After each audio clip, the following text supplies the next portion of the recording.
축복이 충만하기를 바랍니다. 그리고 오늘 밤에 하나님께 기도하는 우리 모두에게 기도 응답의 축복이 또 임하기를 축원합니다. 그리고 오늘 본문 말씀을 통하여 이제 바울의 감사 기도, 오늘 설교 제목이 바울의 감사 기도점입니다. 함께 살펴보면서 바울의 감사 기도가 우리의 기도 제목이 되고자 합니다. 우리 모두 열심히 주의 말씀에 귀를 기울이시기 바랍니다. 바울이 이렇게 빌립보 교회를 개척한 장면은 사도행전 16장 11절 이후에 잘 기록되어 있습니다. 바울은 이제 빌립보 교회를 떠나서 지금은 감옥 안에 갇혀 있습니다. 그래서 빌립보서는 옥중서신이라고 합니다. 감옥 안에서 이제 빌립보 교회에 편지를 하면서 오히려 하나님께 감사 기도를 드리고 있는 것입니다. 이런 모습이 바로 어려운 상황이라도, 감옥에 있는 상황이라도 감사 기도하는 이런 모습이 바로 우리 모두의 모습이 되시기 바랍니다. 어려움과 악조건 속에서도 좌절하지 않고 절망하지 않는 오히려 감사의 기쁨과 즐거움이 우리 모두에게는 항상 충만하기를 바랍니다. 오늘은 본문 말씀을 중심으로 빌립보 교회를 대한 바울의 기도, 바울의 칭찬에 관해서 한번 살펴보도록 하겠습니다. 이런 말씀에 대한 설교를 들으실 때 성령이 무엇을 말씀하고 있고 또 어떤 하나님을 우리들에게 소개하고 있는가를 반드시 확인하도록 노력하시기 바랍니다.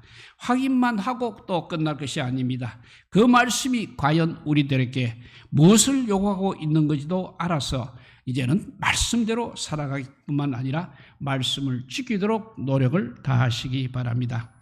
제일 첫째, 바울은 빌립보 교회의 성도들을 생각할 때마다 감사한다고 했습니다. 3절과 4절입니다. 내가 너희를 생각할 때마다 나의 하나님께 감사하며 간구할 때마다 너희 무리를 위하여 기쁨으로 항상 간구함은 사도 바울이 기도하고 있는 말씀입니다. 누구를 위해서 누구에게 어떻게 기도를 하고 있는지 살펴보겠습니다. 3절에 보면 내가 너희를 생각할 때마다 나의 하나님께 감사하며 라고 했습니다. 사도 바울은 3절에서 너희를 즉 빌립보 교회의 성도들을 생각할 때마다 하나님께 감사하고 있다는 사도 바울의 인간적인 신앙 모습이 너무나 잘 나타나 있습니다. 왜 빌립보 교회의 성도들을 생각할 때마다 하나님께 감사했는지는 뒤에 7절과 8절에 잘 나타나 있습니다.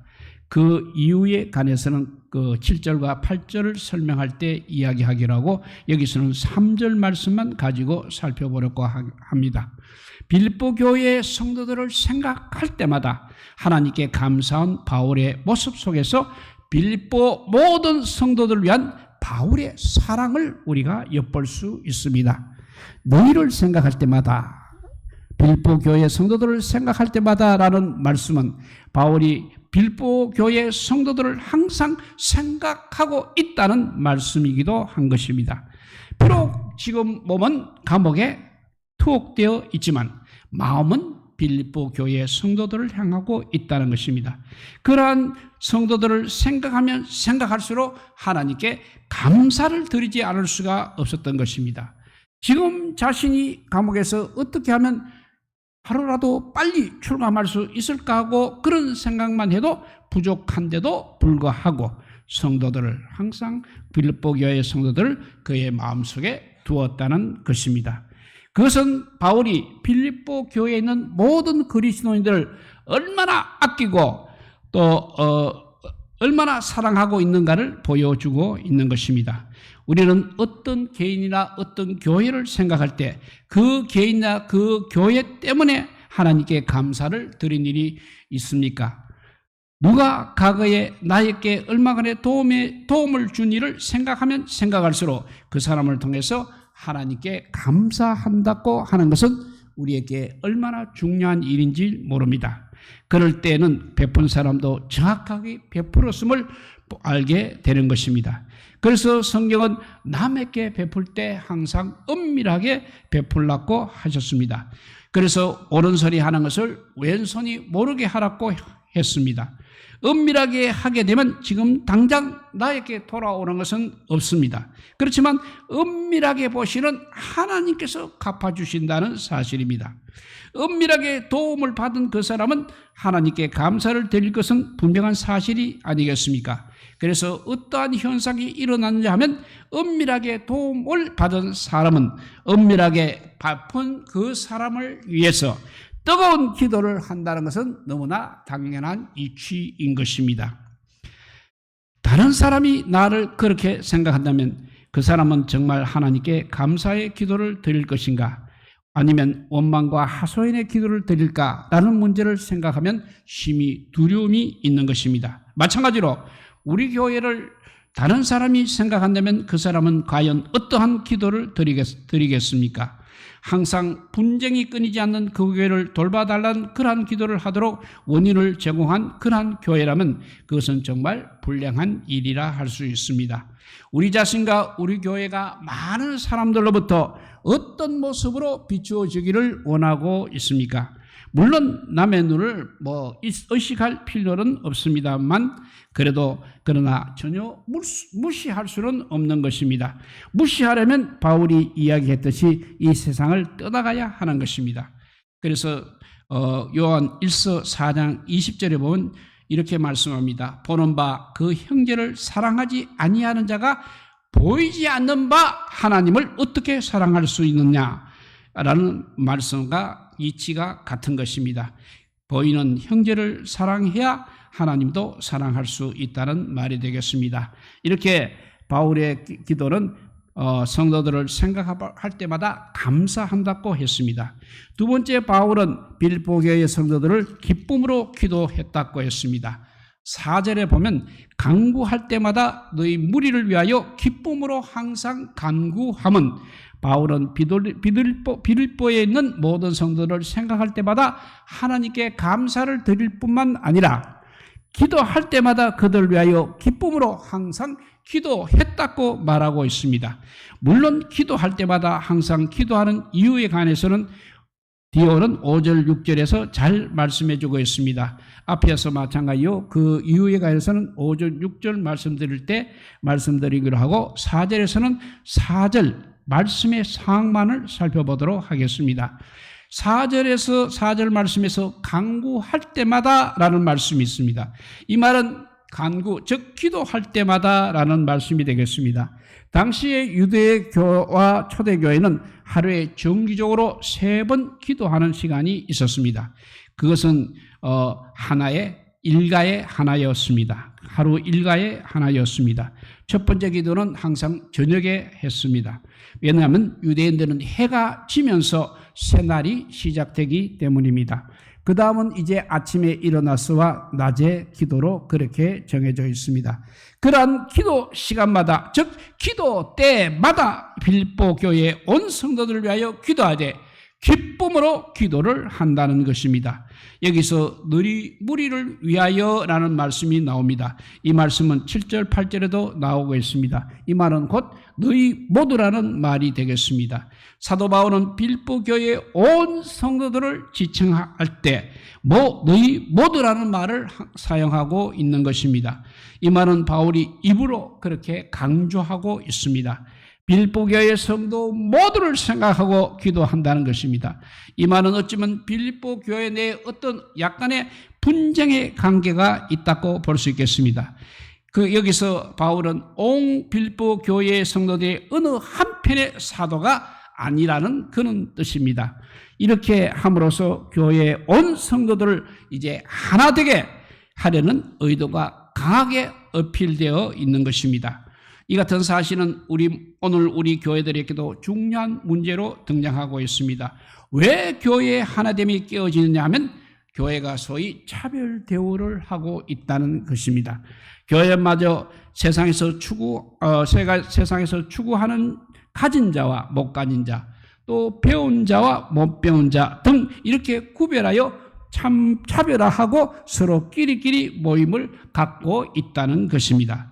사도 바울이 왜 집사를 택했다고 했습니까? 사도행전 6장 1절에 보면 그때 제자의 수가 많아졌는데 헬라파 유대인들이 자기의 가부들이 매일 그 구제에 빠짐으로 히브리파 사람을 원망한대 했습니다. 왜 원망이 왔습니까? 소위 차별 대우를 하고 있다는 것입니다. 교회는 정말 그렇지 말아야 하는 것입니다. 교회에서 가난한 자와 부유한 자를 구별하는 것은 악한 생각으로 판단하는 행위라고 하면서 그것은 결국 범죄자라는 것입니다. 이것이 곧 사람을 외모로 판단하는 자의 실수라고 성경은 지적하고 있습니다. 교회는 어떤 특정한 사람의 독주 역시 원하지 않고 있습니다. 세상에서는 100명에 하는 일을 10명쯤 되는 사람으로 처리하기를 원하고 있습니다. 왜냐하면 경제 원칙이기 때문입니다. 그러나 교회는 다릅니다. 10명 정도 할 수 있는 일을 100명이 하게 하는 것이 교회의 일입니다. 무엇을 이야기하는 대목인지 아십니까? 온 교회 성도들이 일심으로 하나 되기를 원한다는 것입니다. 그래서 바울이 빌립보에서 너희 모두를 위하여 이렇게 말씀을 강조하고 있다는 사실 항상 기억하시기 바랍니다. 이제 다시 또 본문으로 돌아가서 바울은 기도할 때마다 너희 모두를 위하여 기쁨으로 그것도 항상 기도한다고 했습니다. 지금 바울은 감옥 안에서 기도 시간을 정해놓고 기도할 때마다 바울이 빌립보 교회의 온 성도들의 이름을 일일이 부르면서 기쁜 마음으로 기도를 하고 있다는 바울의 고백은 우리들에게 어떠한 도전을 가져다 주고 있습니까? 우리들은 내가 기도할 때마다 라고 말할 수 있는 자입니까? 이 말은 항상 기도하고 있다는 사실을 전제한 용어 개념이 되겠습니다. 기도는 우리 성도들의 호흡과 같은 것입니다. 기도는 하나님을 체험하고 하나님을 교제하는 수단입니다. 기도를 통해서 우리가 경건된 삶을 살 수 있는 것입니다. 과연 우리들의 기도 시간은 언제 어떻게 하고 있습니까? 이제 세 번째는 바울의 기도 대상은 나의 하나님이라고 했습니다. 3절과 4절에 보면 내가 너희를 생각할 때마다 나의 하나님께 감사하며 간구할 때마다 너희 무리를 위하여 기쁨으로 항상 간구함은 바울은 라고 했습니다. 그 말은 바울은 빌립보 교회 온 교회 성도들을 위하여 생각하고 항상 기도할 때 어떠한 분에게 하고 있느냐면 바로 바울의 기도의 대상이 나의 하나님께라고 말하고 있는 것입니다. 여기서 바울이 나의 하나님이라고 하는 것은 매우 의미심장한 내용입니다. 3장 8절도 마찬가지입니다. 또한 3장 8절에 보면 모든 것을 해로 여기면 내 주 그리스도 예수를 아는 지식이 가장 고상함을 인함이라고 했습니다. 바울은 보통 하나님과 예수 그리스도를 칭할 때 문체적인 복수를 쓰고 있습니다. 자신을 가리켜 이야기할 때도 우리라고 하고 있습니다. 그런데 이 빌립보서에서만 우리 특별히 강조해서 나의 하나님이라고 말하고 있는 것입니다. 사실은 여기에서도 마찬가지로 우리 하나님이라고 해야 맞는 것입니다. 이 편지를 받은 빌립보 성도들도 같은 하나님으로 예배하고 또 같은 주 예수 그리스도를 모심으로 우리 하나님, 우리 주 예수 그리스도라고 했어야 함에도 불구하고 바울은 일부러 여기에서 나의 하나님, 나의 주 예수 그리스도라고 하고 있는 것입니다. 하나님과 자신의 관계를 특별히 묘사하고 있는 부분입니다. 아주 개인적으로 하나님 앞에 서 있는 자신을 이야기하고 있는 것입니다. 바울은 감옥 속에서 어쩌면 사형 선고가 내려질지도 모르는 상황 속에서 하나님 앞에서 자신의 절실함을 묘사하고 있는 것입니다. 바울의 개인적인 신앙의 묵상과 하나님과의 교제를 여기서 엿볼 수 있는 것입니다. 우리들의 신앙에 있어서 공동체적인 신앙이 있는 반면에 이렇게 개인적인 신앙도 필요하다는 것입니다. 나의 신앙은 절대 부모가 대신해 줄 수 없습니다. 하나님 앞에서 나와의 항상 1대1이라는 것입니다. 이것을 우리는 만인 제사장으로 묘사하여 설명해 볼 수 있는 것입니다. 가톨릭에서는 하나님께 나아갈 때 직접 절대 나아갈 수가 없습니다. 교황이나 신부를 통해서 고해 성사를 하여야 신앙의 문제를 해결할 수 있는 것입니다. 그러나 우리 개신교에서는 하나님 앞에서 누구든지 직접 회개합니다. 자신의 문제를 직접 아뢰입니다. 직접 은총도 구합니다. 이때 하나님 앞에 나아갈 때 우리의 이름으로 나아가는 것이 아니라 예수 그리스도의 이름으로 나아가야 하는 것입니다. 예수님께서 또한 바울이 왜 그토록 유대인을 책망하였습니까? 그들은 율법을 소유하기만 하면 구원을 얻는다고 하였습니다. 역사적으로 아브라함의 자손이기 때문에 자기들은 의인이며 선민이며 구원을 받은 자라고 했습니다. 스스로 어렵다고 믿는 자들인 것입니다. 또한 이들은 어떠한 자들이냐면 내가 목사가정에 속해 있다는 것으로 나에게 구원이 있다고 그렇게 생각하는 경우인 것입니다. 예수 그리스도를 믿는 믿음과 상관없이 나는 장로의 가정에서 태어났기 때문에 구원을 받은 줄 생각하는 것은 그야말로 착각이라는 것입니다. 신앙과 구원은 하나님 앞에서 항상 개인 당사자의 문제라는 것입니다. 한 가지 분명한 사실은 부모님도 자기 자식을 위해서 대신 신앙을 고백해 줄 수가 없는 것입니다. 자녀도 마찬가지입니다. 부모님을 대신해서 신앙을 고백해 줄 수 없는 것입니다. 또한 형제도 다른 형제를 위해서 대신 신앙을 고백해 줄 수 없는 것입니다. 그리스도에 대한 신앙 고백은 항상 이렇게 각자가 해야 하는 것입니다. 각자가 그리스도를 통해서 하나님과 나와의 관계에서 나의 하나님과의 관계를 맺어야 하는 것입니다. 공동체 안에서 개인주의라는 말을 인해야 하겠습니다. 이기주의로 표현되는 그런 개인주의가 아니라 공동체 안에서의 건전한 개인주의는 이렇게 필요하다는 것입니다. 개인적인 면과 공동체적인 면이 이렇게 잘 조화를 이루어야 하는 것입니다. 개인적인 주님과의 관계가 확실히 하고 거기서부터 그리스도인의 공동체, 지체된 자들과의 유기적인 관계인 사랑으로 연결이 되는 것입니다. 바울의 나의 하나님, 나의 주라는 말에서 우리는 자극을 많이 받아야 하겠습니다. 이제 말씀을 맺습니다. 오늘 밤 우리 기도회를 통해서 우리 주님과의 1대1의 만남이 꼭 이루어지시기를 바랍니다. 주님과의 1대1의 만남이 이루어지지 않으신 분은 신앙생활을 하다가 어려운 난관이 닥칠 때 주님을 등질 수가 있는 것입니다. 이것은 바로 주님을 배신하는 행위에 해당되는 것입니다.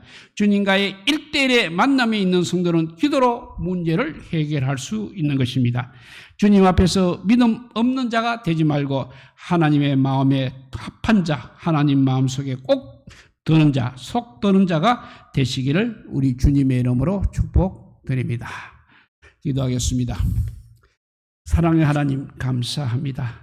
정말 어려운 가운데서도 하나님 앞에 구속의 은혜를 감사할 수 있는 우리 모두가 되게 하여 주시옵소서.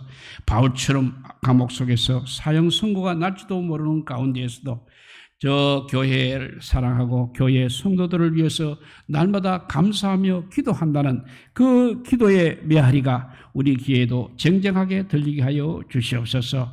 우리도 우리 주님 앞에 우리 주님 앞에 1대1의 관계가 되게 하여 주시옵소서. 그래서 내가 먼저 주님 앞에 바로 서서 아버지 주의 말씀대로 순종하여 살 때 우리 주변의 가족과 이웃들이 함께 아버지 주님을 만나는 역사가 일어나게 하여 주시옵소서.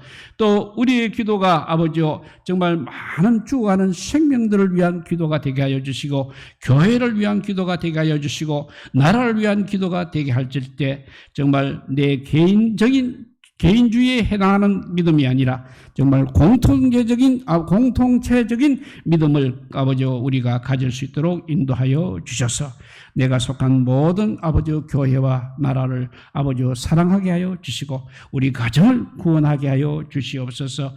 그러한 아버지 믿음의 사람이 되게 하여 주시기를 간절히 빌고 원하올 때 이 모든 말씀 아무 공도 없으나 우리 구주 예수 그리스도 이름으로 기도드리옵나이다. 아멘.